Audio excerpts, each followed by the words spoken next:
बिहार में लोकसभा चुनाव के 4 चरणों के मतदान के बाद अब नतीजों और उसके बाद की रणनीतियों पर बातचीत शुरू हो गई है। चुनाव परिणाम के बाद बनने वाले समीकरणों को लेकर सियासत के लोग एक दूसरे से मिलने जुलने लगे हैं और ऐसे में पूर्णिया से निर्दलीय उम्मीदवार पप्पू यादव शुक्रवार को देश के चर्चित राजनीतिक रणनीतिकार प्रशांत किशोर से मुलाकात की।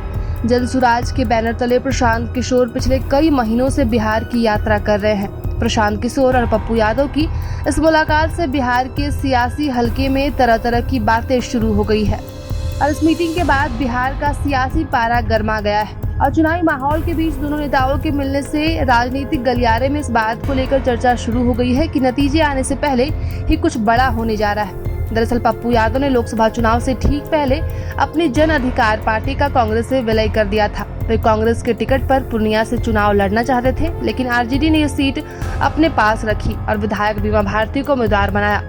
इसके बाद पप्पू यादव निर्दलीय मैदान में उतर गए। हालांकि कांग्रेस ने उनके खिलाफ या उन्होंने कांग्रेस के खिलाफ कोई बयानबाजी नहीं की। पप्पू यादव की बगावत के बावजूद कांग्रेस ने उनके खिलाफ कोई कार्रवाई नहीं की।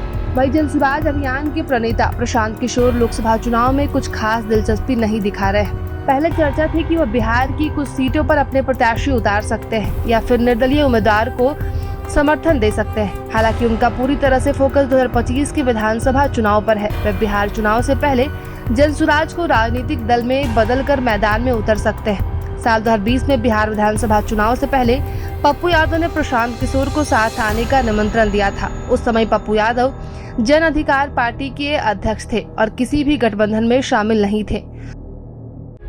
प्रभातखबर.com, विश्वास वही, रफ्तार नहीं।